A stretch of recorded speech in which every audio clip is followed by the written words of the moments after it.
for e-learning. Oh, the recording is now in progress.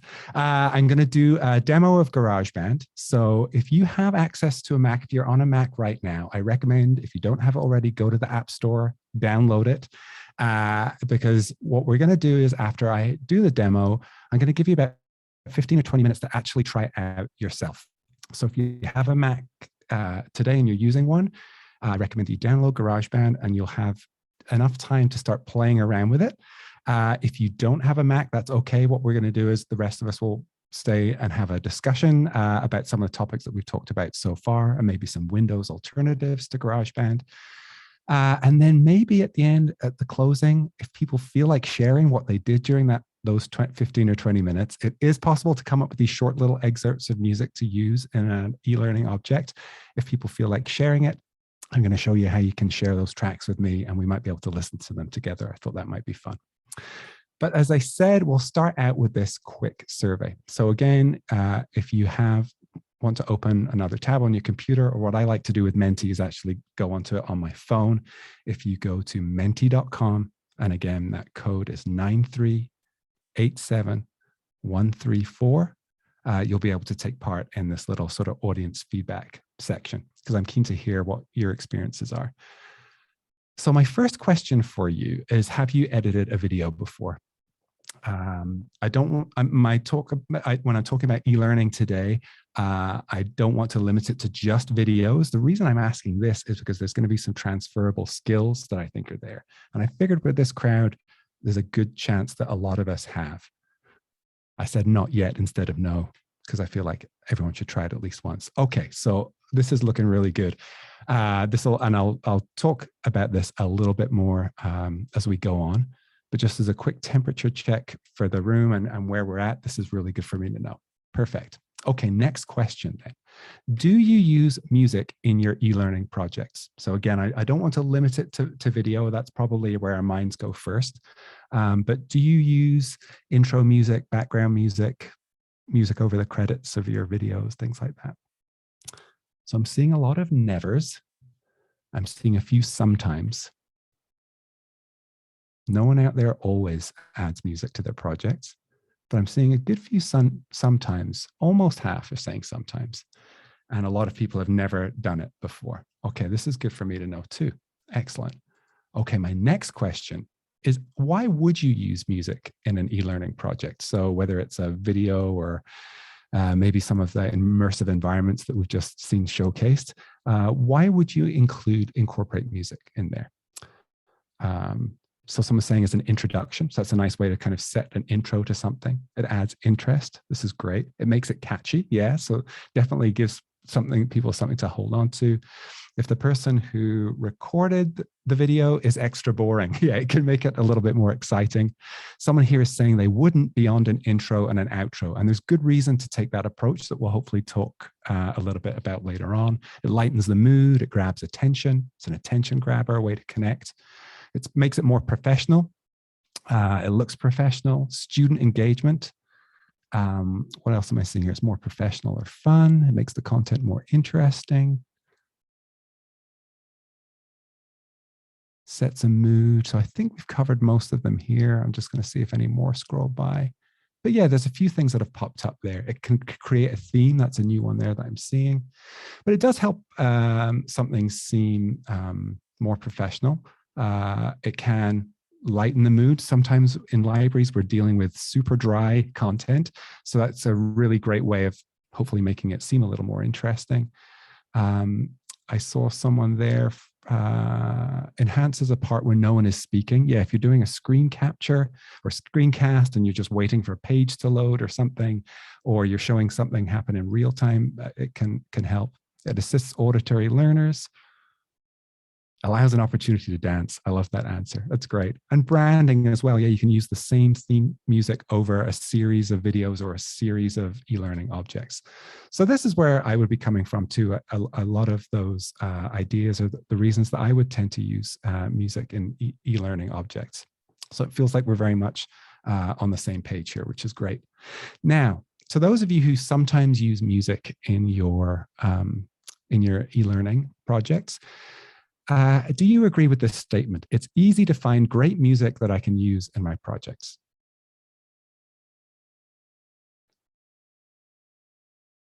So there are a lot of sort of Creative Commons or royalty-free music sources out there to explore, and we can take a look at those later on, some of those options for, taking pre-existing music. But I just want to get a sense for those people that do use music in their projects, how easy is it to find music that you're really happy with that's usable for your particular project? Okay. So we're sort of in the midpoint there. That's where we're hovering in the middle. So we somewhat agree or thereabouts. It's kind of an even spread. There's some people strongly disagreeing that are having maybe issues finding music that works. There's some people out there that feel like, that it is an easy task, but it's taking us, we're sort of hovering somewhere in that middle point where it maybe feels like there might be some room for something else. Can I ask you where you find your music for your e-learning projects? There's a few sources out there that I've gone to in the past, but where do you find the music that you use if you do choose to use it? So I'm seeing Adobe Rush there. I think there's probably background music library that comes with it, GarageBand, the YouTube audio library, iMovie. Yeah, so iMovie, a lot of video editing applications have a little list of built-in audio media included in the video editing packages. Someone out there makes their own. That's awesome to hear. I'm so glad. iMovie, Screencast-O-Matic has a built-in library. Someone sings it. I would love to see those learning objects where that has a live a cappella vocal in them. And Adobe Spark, yeah, the Spark Video has that built-in list of, I can't remember, it's maybe like 20 or 30 different pieces of music. Okay, this is great to know. And we can maybe talk a little bit later on about some sources. Someone else is saying, again, those free tracks from YouTube. Now, this kind of links with a question I asked earlier on. Are you happy with the music you find? So the kind of genres you find, the length of the music, do you find like it meets your needs, or does it leave you sort of wanting? So again, most of the responses seem to be sort of hovering around in the middle there. Okay. So yeah, a few people aren't happy at all with what they find. There's one person that's very happy. I'd love to see the results if that's the person out there that's making their own music. But most people are sort of in that middle section where maybe they're left a little bit unsatisfied. So again, this is really helpful for me to know and will help frame what we do going forward. And then briefly, I wonder if you could let me know, if you aren't that happy, what are some of the challenges that you find when you're looking for music? So if you're not that happy, if you didn't agree that it's always easy to find things that work, what are some of the stumbling blocks? What are some of the challenges? So I'm seeing copyright there a couple of times, finding the right vibes. Yeah, trying to find something that works, that's not like so outlandishly perky that it doesn't fit with talking about a database or something. Finding something that fits the mood. Some of the best are copyrighted. Finding something that's easily loopable, something that can you repeat again and again, no matter what the length of your thing is. Ensuring it's not invasive. Finding a style with mass appeal. Yeah, you don't want to sort of, like, you're not trying to kind of blow people's minds with music. You want it just to be sort of appropriate for the subject matter. Finding copyright or royalty-free music. Something that fits, something short that fits into a short intro time. So yeah, getting that length can be really hard. I wish we could use music that the kids like. Some of the best ones are copyrighted. So I think we've looked at most of these. So these are some of the challenges that we all feel. Something that doesn't feel corporate. Yeah, we can feel kind of restricted. So those are definitely some of the challenges that I have experienced in the past looking for music. Even when you're using these sort of royalty-free resources, there are sometimes caveats with that, or that you can spend hours looking for things. Okay, well, thank you very much for sharing that with me, because I feel like I'm kind of understanding where we're coming from. So I won't be asking any more questions through Menti. So if you have a second screen open with it, you can close it now, or if you're using your phone, you can put it down. I'll still have a couple of slides on Menti, but This part is just going to be me talking from now on. So my pitch for you now is that making your music might be one avenue that you could explore. So why would you do that? Well, I think you use the same skills making music in the method that I'm going to show you as that you use searching for music. Essentially, you're just asking yourself, do I like this? And does it work with my video or my project? So I think you're going to be using the similar skills that you would use when you're going through the YouTube audio library. So you're not really branching out that much further. It does contain a similar workflow to editing a video. So most people were responding. We had a few people that haven't edited a video yet, but most of the people who responded had. And I'm going to say it's a very similar skill set, workflow, kind of interface that you're used to. If you've ever used iMovie or Adobe Rush or something like that, GarageBand is going to seem very similar. I think once you've done it a few times, it's faster than finding music. I don't know, no one responded this at one of the challenges, but for me, one of the big challenges when I was looking for royalty-free music was that I would be going down this sort of rabbit hole where I'd spend hours like, it doesn't really work. Oh, it's okay. Oh, I like the first 5 seconds, but then it doesn't work. So it got to be quite difficult over time.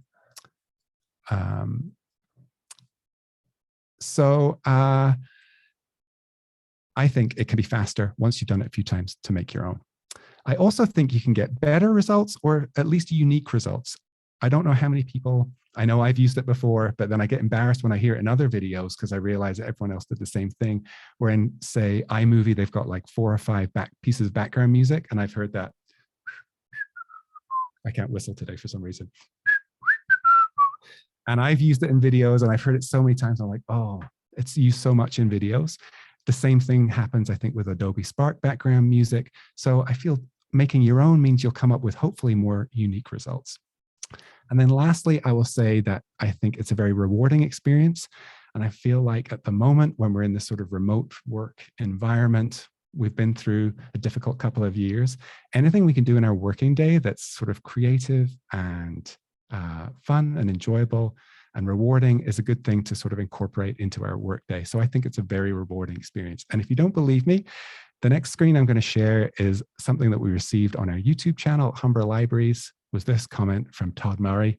Okay, but what was the song at the beginning? Because that was fire. These aren't my words. These are the words of Todd Murray, who I can only assume is a record producer or something like that. Sometimes I think maybe they're being sarcastic, but it's kind of cool to see responses like that in amongst our APA. How do I cite a book with no chapters or something? It's kind of cool to see stuff like this. It's not just Todd Murray. Also, KC said that beat was hard, which I took as a great compliment. Again, my sarcasm alarm was ringing a bit when I saw the LOL, that maybe they were joking. I choose to interpret LOL as actually an emoticon for someone raising their hands in the air, like they just don't care. It is a very rewarding thing. And the APA Minutes team, we had such fun when we saw those comments come in. It was kind of cool. So hopefully, like, I feel like we're on the same page or similar page about why we'd use music. And we've had similar experiences in looking for music. So what I'd like to do now is spend about 15 or 20 minutes demoing GarageBand to you. I did see someone had mentioned that they've used GarageBand before. So look forward to hearing from that person's experience if they feel like sharing later on. But what I'm going to do is take you on a little tour of the software. And then hopefully those of you with Macs who have it, and if you haven't downloaded it already on a Mac, please do so. And then I'll give you time to play with it and sort of try and replicate the kind of thing that I'm going to do in this. I have managed to pull up my chat window at the same time as sharing the screen. So what I'm going to do is, as I go through this demonstration and I'm previewing music, let me know in the chat if you like it, give it a thumbs up or a yes or a no, pick something different, and we'll hopefully co-create a piece of music together. So I'm just going to stop sharing my browser window for the moment, and I'm going to switch to sharing my screen. So hopefully we'll get all of GarageBand in there.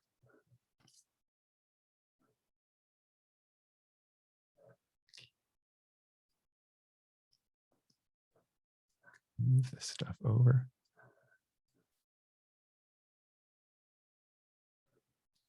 Share my other screen. Hopefully we're seeing the full screen now. I'll move you folks out the way. Got my chat window open. Okay, so now I'm going to open up not Discord, but GarageBand. Here we go. Can people let me know in the chat? Are we seeing GarageBand open up now? Oh no, there it is. Okay, so this is an existing project in GarageBand. I'm going to close out of it now and show you what it would look like if you're using it for the very first time. So I'm going to close this. Okay. And if you're opening GarageBand for the first time, you're really just going to have this option to start with an empty project. So I'm going to choose an empty project. And it's going to ask me a track type. Now, it's probably important to point out at this stage in GarageBand, there's sort of roughly three ways to make music in GarageBand. You can stick a microphone in or record through an audio interface and record instruments, which is great. You can record what are called software instruments. So you're entering in note information, and rather than having an external keyboard or an external instrument, this is all done in software, and you're playing an instrument that's part of GarageBand. We're going to touch on that a teeny bit later on. But the other way is to create music using loops, this sound library.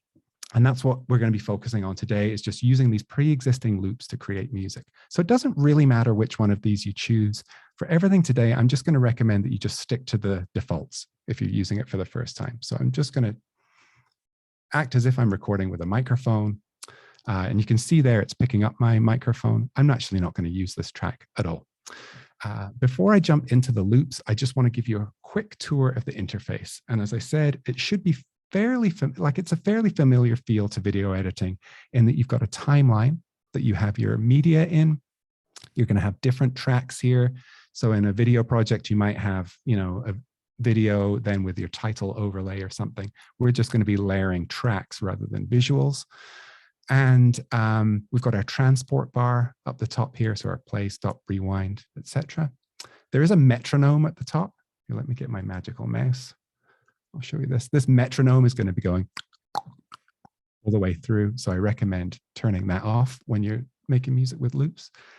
You'll see here things like the tempo and the key and the time signature. If you have a musical background, this is great, and you can play with that stuff as you like, and you can make the loops, some of the loops, change the key that they're in and things like that. But for the moment, we're just going to leave this as is. I'm going to try and take a path of least resistance, quickest route to using GarageBand today as possible, but we can worry about this another time. But this is where that information is displayed. You've got at the top here. And yeah, we've got a window here that's got effects and things on it. I can just click on this little drawer to close that drawer and give me a bit more space. I don't need to look at any of these compressors or things at the moment, although they're very fun to play with. So yeah, as I said today, of the three ways of bringing music into GarageBand, the way I'm going to do it today is by using these loops. And I don't want to kind of rush over things too much, but if you're not familiar with the term loop, all that means is it's like an audio recording that's set that to replay again and again and again seamlessly. So you can have it last as long or as short as you want to, this sort of seamless cycle of music. So GarageBand actually has a huge library that you can download and start using these loops in your own music. And you would get to there by going to the GarageBand in the menu, and then going to the sound library, and then you would say download all available sounds. Now I've done that already, so it's grayed out. If you're worried about hard drive space, you can just do the essential sounds, and that'll be a smaller amount to do. So again, if you're going to try it out in the workshop later on, I recommend that you do that now. Okay, so yeah, I've got the library installed. So now what I'm going to do is I'm going to open up this loop library, and I do that by going to this icon in the top right-hand corner, which is called the loop browser. And it kind of looks like a little bit like a roller coaster. If I click on that, it opens up this side window here. And it's all of these different types of loops. And there's three types of loops that are in here. If you click on this little color bar here, it tells you the different loop types. The blue ones are audio loops. So these are audio recordings that go through that process I told you about earlier on, that you can make them last as long as possible. You have software instrument loops. So I might use one of those later on to show you how they work, where this is just note information that plays. So rather than audio recording, these are MIDI notes. These are notes that will play a software synthesizer or a drum machine. And they also have these drummer loops where you can sort of adjust how busy you want the drums that are part of your music. So I think on audio loops today, but I think hopefully we'll pick one of the software instrument ones too. So what I can do here is I can preview what these loops sound like. And then when I like them, I can drag them into the timeline. Now there are thousands in here. So you can use this filter section here to filter what you want, either by instrument. So let's say I'm just looking for drum kits, or I just want to start out with a piano line. I can search for it by instrument, which is really helpful. I can do it by genre, which is helpful too. So let's say by no means am I going to do I'm not going to do a deep house or a country soundtrack to my e-learning object. So I could maybe ignore those ones and go with one of the other genres, or you can type in descriptors. So if there's a specific instrument you look, or no, the descriptors rather are these sort of clean, dirty, distorted, grooving kind of stuff too. And you can always search for them by keywords. So if there's a specific kind of synthesizer that I'm looking for, I can try typing it in here and seeing if it's got something. So it's really helpful and really, I mean, this is very similar to how you filter stuff in the YouTube audio library. So my first question to you, I've got the chat open here. Tell me, what do we want to start with? Do we want to start with a genre? Do we want to start with just an instrument? We'll preview them together and you can help me pick them. But how are we going to start our track? What are we going to base it on? So Val's saying instrument, we'll start with an instrument. Okay, what instrument am I going to start with? We can see here, we've got everything from acoustic basses, synths, guitars, drums, flute. Okay, well, flute came in first. So let's see if we can find a flute lick that works. I guess, I don't think it lists flute, but flute is part of the woodwind family, or is it part of the brass family? Well, I see flute here under the, here. So what I'm going to do is I'm going to play it. What is bow tie? Or I can just type in flute and see what comes up. Let's have a listen. Tell me, first of all, can you hear this? Did you hear that? Okay, nice. And you can tell me if you like it and we want to use it, okay?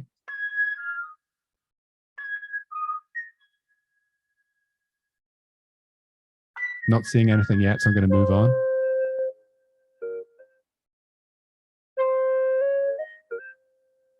It's more like a synthy kind of vibe. I could picture that over a beat. Anyone? Yeah.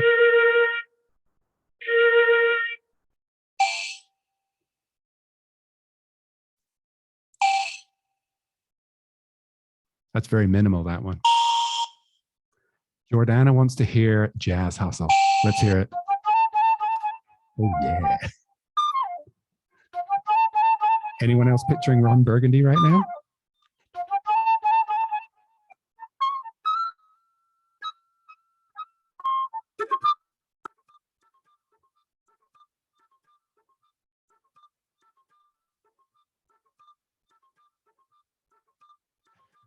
Okay, let's do it. Let's see if we can make it. And we can always use it something else later on if we want to. So what I'm going to do is I'm going to click on that and drag it underneath that audio. We're not going to be using this one here. We're going to drag it in underneath. You'll see now we've got something that says Jazz Hustle Flute, and we've got this 4 bars or 2 bars of audio. So what I'm going to recommend is we make it 4 bars, so we've got a bit more to play with. So where this differs from a video track where we would just be editing what's there, with a looped track, we can actually just click on the end and make it last longer. So there is 4 bars. I can drag it to 8 bars. So that's the nice thing about these loop clips, is you can make them last as long or as short as you want. So we've got this one going now. Great question, Dan. What's the copyright on these loops? You are free to use, these are royalty-free loops. You can use it even in commercial recordings. I think Rihanna's Umbrella, the beat came from GarageBand, and many other top 10 hits have. What you're not allowed to do with Apple's license is share these loops. You can't make the loops themselves individually available, like a loop library, but you can use them in a piece of music. So I hope that answers your question, Dan. So we've got now our Jazz Hustle flute. So next instrument, what are we going to add to it? I'll take away the woodwind. What do we need next? So Julio's saying drums. I think I'm in agreement. Julio, definitely going to add some drums. So what we're going to do is we're going to have this cycle continue. I'm going to click on the cycle button here, which is this little one here.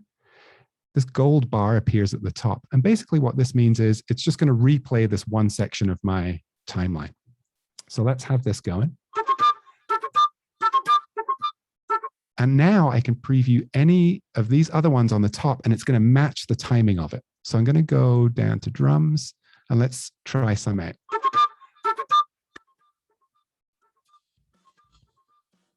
Now.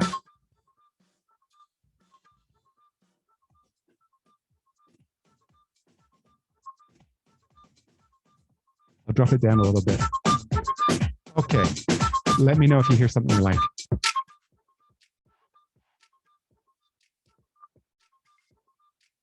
No one? I feel that kind of works.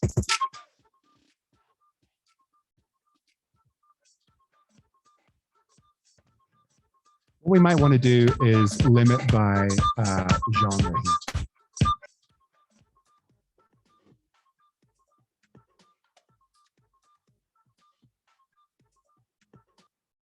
Okay, so maybe we'll limit by a genre here. What do we think is going to go with our jazz flute?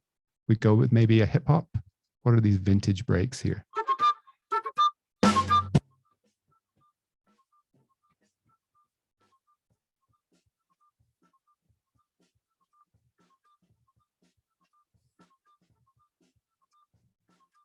In the chat, let me know if we want that one.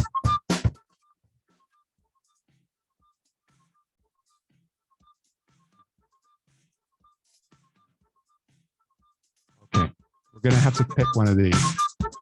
I'm going to say this one. We'll go with the busy disco break. And again, we dragged it into the timeline. We'll make it last those 8 bars. Now, I did hear jazz guitar and also someone asking for a Moog or a Hammond B3. So let's go for jazz guitar. Oh, no, I want to take those off. Let's go for guitars. And do we have jazz here? We do. Okay.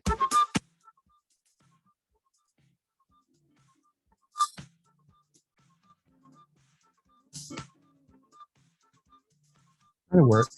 Now this one's tempo was much slower than our loop, so it's being stretched quite a lot. So let's try a different one.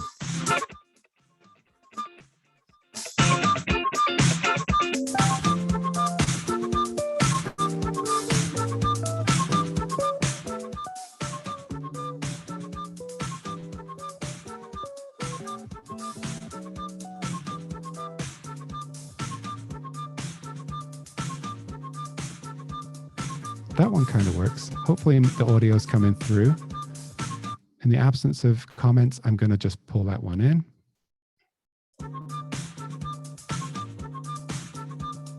And what we could maybe do is just introduce that guitar a little bit later in. We can let it sort of build up. Okay, I'm seeing there, Val, that it's a little delayed, and sometimes it takes a while for you to hear the audio. So I apologize for that. Hopefully we can make this work.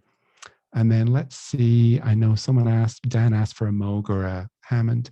I don't know if it lists anything under Moog because they don't have the right to use that name, but if we say vintage synth or analog synth, let's see what we can come up with.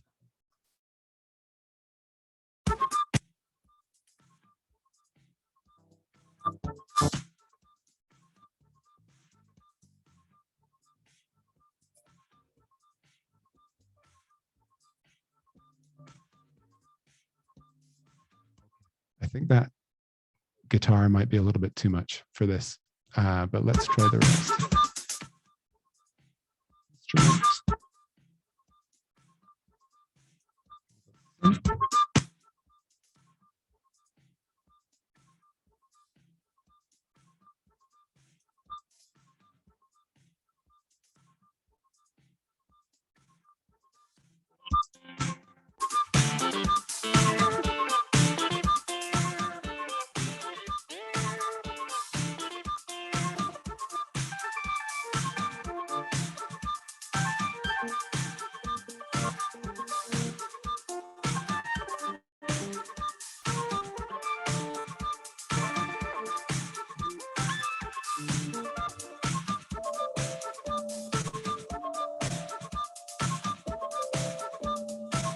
Ooh, maybe this one.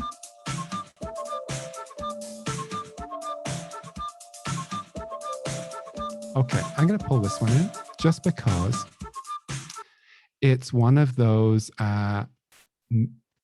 software instrument loops that I was telling you about earlier on. You can see we're not seeing a waveform here. What we are seeing are note information. And the cool thing about this is I can change the instrument that it's playing on. If I like the melody but don't like the instrument, I can change the instrument, which is kind of cool. So I'm going to go to my little drawer here, and I can pick a different instrument. So if I wanted to, I could go with that organ that someone wanted earlier on.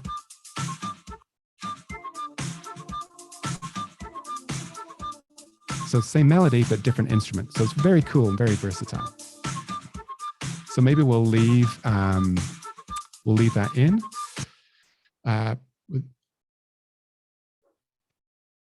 And maybe I'll show you one thing that's kind of nice that you can do is layer the same loop, but with different instruments. And I can use this pan button here to move one to the left and one to the right.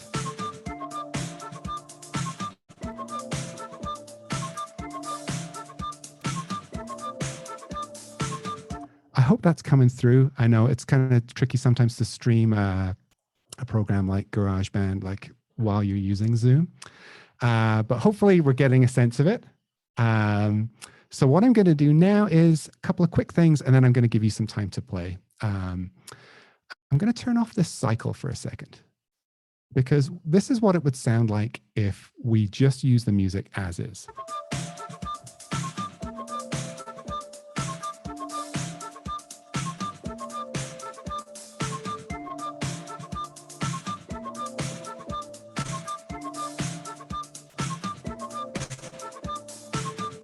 And then it just stops. Actually work quite well there, just stopping. But a lot of the time with these loops, if they just end, it can sound very unnatural.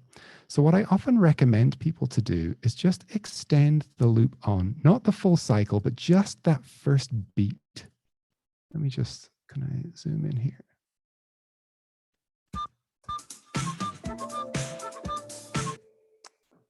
Lost my place here. Okay, there we go. So I just want to extend it. You can kind of see where they end, it curls over in the corner. But if I just extend it one beat on, and what I'm going to end up with here is hopefully something a little more natural sounding at the end, just by extending it on.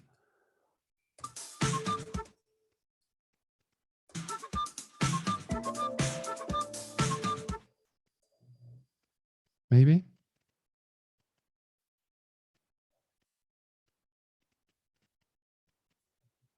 Let's try that. So it ends, actually has a little ending to it. So you could picture that's when you would start talking your voiceover or something like that. So very easy just to extend it on. If it sounds a little unnatural, you can bring it on a little bit. Okay, so what we've done together is collaboratively, we've made this track. What I'm going to recommend is maybe the flute doesn't start till a little bit later on, just for fun.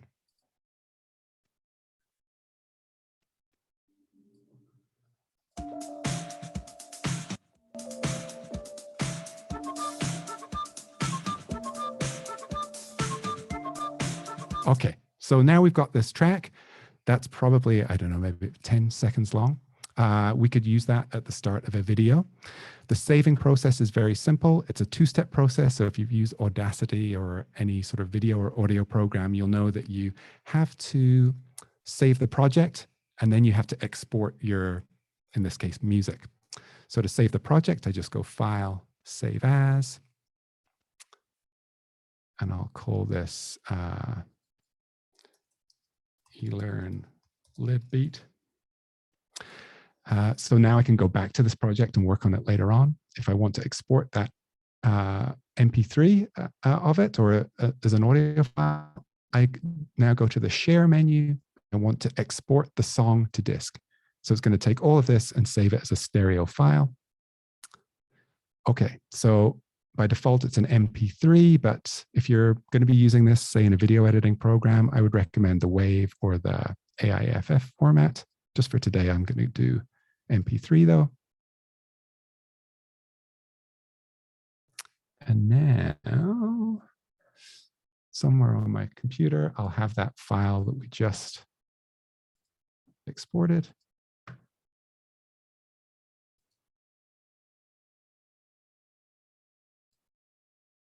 I'll open this with VLC.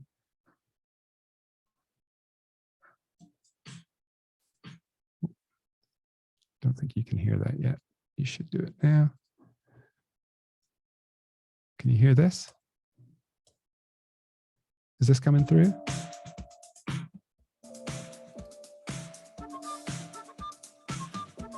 Okay, nice. Okay, so that was a real whistle-stop tour of it. We've got about 20 minutes left. So can I ask, let me pull up my attendees list here. I'm going to stop sharing for the moment. Okay. Can I ask by show of hands, how many people would feel comfortable taking the next, let's say, 10 minutes doing what I just did there? Like building something out of maybe, I'm going to say 3 to 4 loops. So I'm seeing some hands up there, which is awesome. Okay, so what I'm going to suggest we do now is I'm going to quickly share a link with you that has some instructions. Hopefully you get a feel for it now that you feel comfortable experimenting with it if you have it on your computer. But I'm going to post a quick link here, which takes you to a little resource I've created for music for e-learning. I'll post it in the chat. And this site, I'll just share it for everyone else to see. Screen, music for e-learning, share. Okay. Can people see? Hopefully they're seeing this site. But on that landing page, it tells you what you need to do. There's an activity. It says 20 minutes, but we're kind of running a bit behind because we got excited by the loops there. So I'm going to say 10 minutes. I'm going to say try and layer 3 to 4 loops if you can. Try saving the project and try exporting it as an MP3. So just those simple steps of opening the loop library, dragging them in, trying some that work out, and then try that saving and exporting process. If you're feeling in the mood, I've got a little Google Dropbox there, which I would encourage you to drop that exported MP3 in it, because I would love to hear. It'd be cool to showcase. It can be done anonymously, but it'd be cool to hear the kind of stuff that people have made.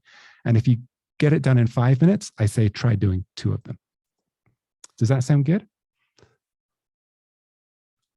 So again, if you're feeling a little lost and you might need a bit of guidance, I've got this little tutorial here. Did I put in the wrong link? I think I did. I need to update that link. Basically, just go to GarageBand and tutorial. There we go. And it takes you through the steps that I did with some step-by-step instructions. So it's 3:57 now.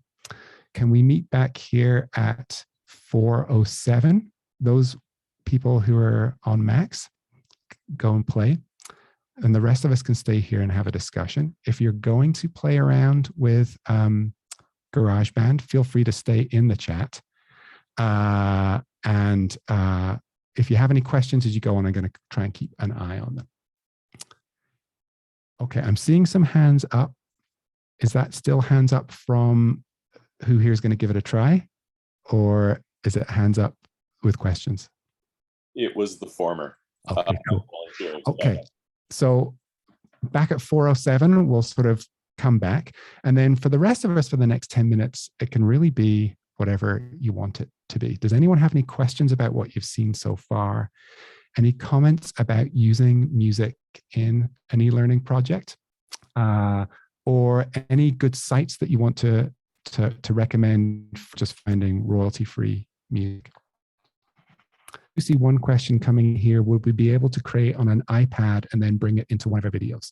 Yes, there is an iOS version of GarageBand. I haven't used it for a long time. I don't have an iPad or an iPhone. But the last time I looked at it, it's there. It may not have quite as big a loop library, but the functionality is there. You would export the file in the same way. And then you could, bring that into a video project. So absolutely, I think it's very much possible to do it with that iOS version.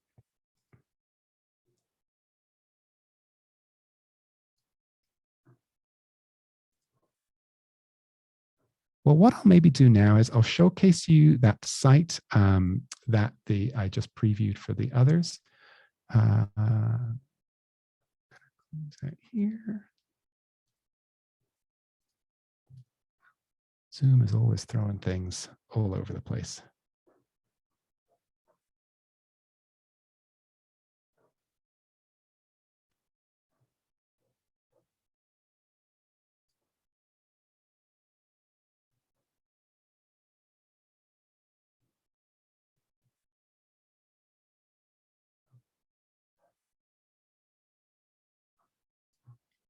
Disappearing windows.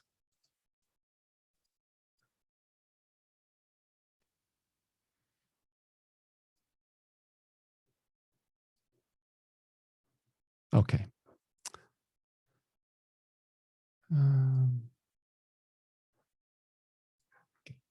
There we go.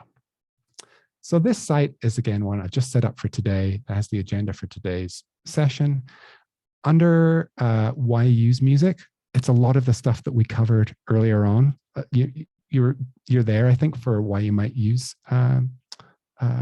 music in an e-learning project. One thing that I will mention, and this came up in someone's comment earlier on, is that you kind of need to be careful that while music can help convey emotion, it can stimulate learning in many circumstances, it can get in the way sometimes, and it can increase that cognitive load on someone who is, say, watching an instructional video. So I would be careful and judicious about where you use the music. It works very well when someone isn't speaking. That way you're not competing for attention.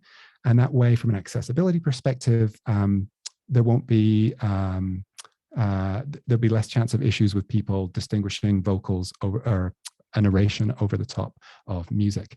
But I think we were kind of there, and the why make music, my sort of rationale was there as well. Under GarageBand, we have this short tutorial. So I recognize some of you might have access to Macs through your workplace, but you're not working on campus at the moment or at your library. But when you next do have access to a Mac, we've got the tutorial that takes you through the very simple first steps that I took today. And then also, I do have a page here on Cakewalk. Cakewalk is a digital audio workstation, like a music application that Windows users can use for free. So again, this would be a sort of a free alternative for Windows. It does have a much steeper learning curve. It's Cakewalk. It used to be called Sonar a few years ago. It's changed its name back to Cakewalk again when they made it a free product. It's a professional piece of software that is equivalent to something like Pro Tools or Logic. So it does have a much steeper learning curve than GarageBand, and it doesn't have quite as extensive an audio library or one that's as easy to search. But if you are limited to using a Windows machine and you want to try making music, I do recommend having a look at Cakewalk. It's a free download and trying it out if you're feeling a little bit adventurous. Seeing something coming up in the chat here. So Matt was asking, I'm curious for PC users, what are the alternatives? So there are lots of tools that do something similar. As I say, things like professional programs like Ableton Live, FL Studio are designed for making kind of loop-based music. Unfortunately, those are paid programs. The difficulty is finding a free alternative. The great thing about GarageBand is that once you or your workplaces bought this Mac computer, the GarageBand's free. It's a little trickier. So my recommendation is if you're comfortable in editing environments, something like Adobe Premiere, those sort of slightly more involved video editing applications, or Final Cut, if you're comfortable in that environment, I'd recommend trying out Cakewalk. The other thing we have on our site here under resources are some sources for royalty-free music. So the YouTube audio library came up earlier on. You do need to be logged into a YouTube account to access it, but if you haven't used it before, it has a built-in library of music that you can use. It does sort out license types. The ones with the YouTube symbol here don't need attribution. If I scroll down, I'll probably find one that has the CC symbol. Okay, there are ones on there that have the Creative Commons logo. So those ones you do need to add an attribution within your e-learning project. You can filter by track title, genre, mood, or duration. So if you're one of those people that's having trouble finding something short, you can limit by duration. And let's say I want something shorter than 10 seconds. You can find these little kind of stings and things to listen to. And there's that Creative Commons license, the ones that you do need to include an attribution for.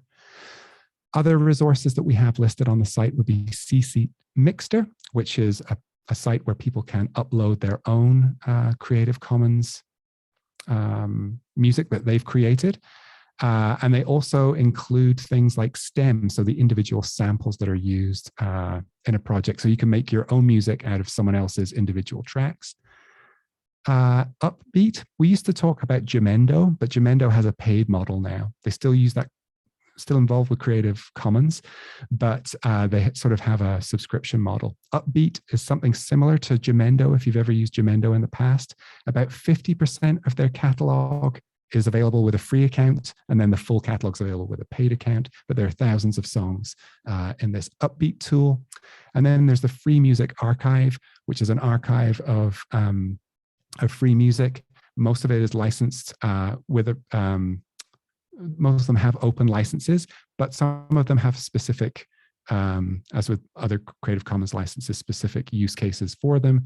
But I think most of them, if you're dealing with something nonprofit in education, a lot of their content is suitable for that. So I've left those resources on the site free again. And again, that was the bit.ly/music4 eLearning. We're almost at the time where I was going to call the other people back. We'll give them a couple more minutes. Does anyone have any questions or comments about adding music to an e-learning project? Any experiences you've had in the past, things that work well for you, things that you found challenging?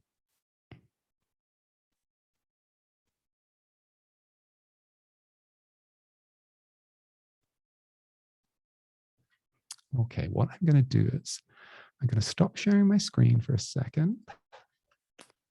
And I'm going to pull up that Dropbox that I created earlier on.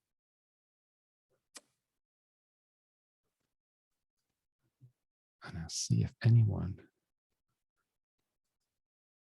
has dropped any music in there. I haven't seen anything yet. So we'll hold on another minute or so and see if anyone is going to drop some music in there that we can hear. While I'm waiting, I can play some that, as I was putting together the screenshots for this, Dan's saying he's getting buried in all the loops. It can be overwhelming, the choice. So that's why I find those filters on the right-hand side were helpful, that you can just limit yourself to a genre or just a certain type of instrument. But you'll find it's like a little rabbit hole that you go down, that there's so many to choose from.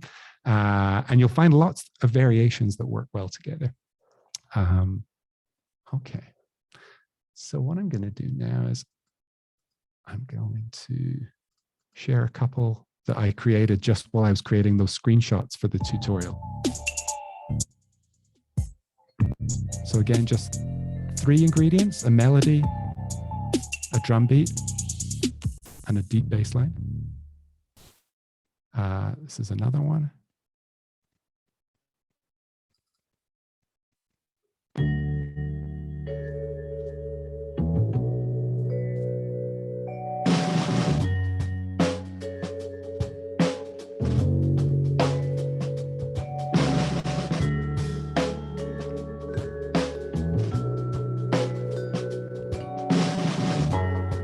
I'm seeing in the chat that Kayla said you didn't manage to finish it. That's okay. But did you have fun playing with it?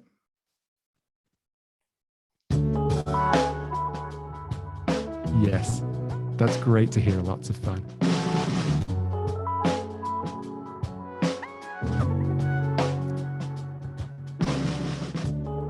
So those last couple that I previewed there that I put together just while I was doing those screenshots, it's amazing if you like something, but you've got a couple of different, say, flute samples that you think might work, just do a couple of different versions of it, and then you can play it to a colleague and say, which one do you think works better? That's what happened when we did the music for APA in Minutes for Humber Libraries. I just had about 4 variations that I did. It didn't take much more time to sort of make a copy of the project and then make changes to, say, one of the samples in it, and then you've got something to choose from. Well, I'm just going to quickly refresh that folder just in case. Yes! Did someone? It looks like someone did. So I'm going to play it. Valerie, thank you so much. Ooh.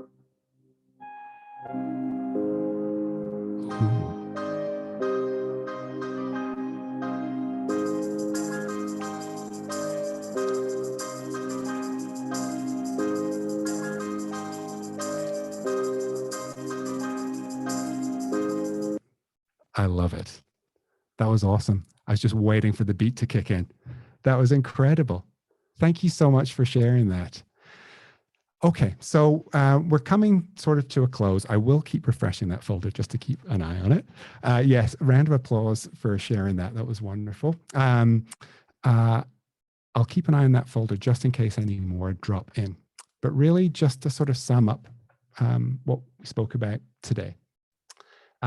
I do think it can be a faster process once you learn how to use GarageBand, and it's not a very steep learning curve. Once you learn how to use it, I think it is quicker to make music than to search for it. And as was sort of brought up earlier on, you don't need to worry about copyright. You are free to use these royalty-free loops, even if you want to, you know, try and release your song as a single or put it out there for commercially available things, you're allowed to use those loops. So it's really, really helpful. A lot of people sort of feel a slight apprehension when you start talking about music, like, oh, I don't know how to play an instrument, or I don't know if I'm good enough. But I really do think that sort of mixing and matching of loops is no different than when you're putting together something visual, about finding 2 fonts that work well together or 2 colors that work well together. As people who work in e-learning, we're used to mixing and matching different content, often in the visual realm, but this working with audio is no different. You're essentially asking yourself, do I like this? Do I like the way it works with this? Or am I going to need to find something different? So I hopefully over the last little while, it's maybe demystified that process if you haven't tried using something like GarageBand before. It's maybe encourages you to use an application that might have been on your computer that you've never thought to open before. But I do encourage people to give it a go if you do have access to a Mac computer. And don't be afraid to try it out, and even to engage in it with colleagues the way you would if you were putting together a handout, a website, a video, looking for people's input on it. It can be a kind of fun experience. Okay, so just a couple of minutes left. So unless anyone has any questions, we can sort of wrap up. Okay.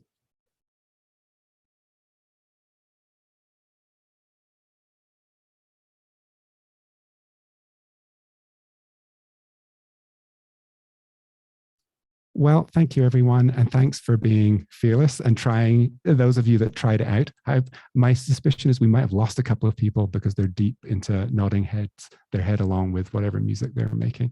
But yeah, have fun with it. And thanks for sticking around. Thank you so much, Ewan. That was fantastic. I'm looking forward to playing around with this new skill later on. All right, everyone, so that brings us to an end to day one of the e-learning in Libraries Symposium. I hope that you had a day, learned a lot, and are walking away with some new exciting ideas that you might play around with. We'll pick everything up again tomorrow at 11 a.m. for our next set of showcase videos, and then a full day of presentations and other showcases and lots more discussions.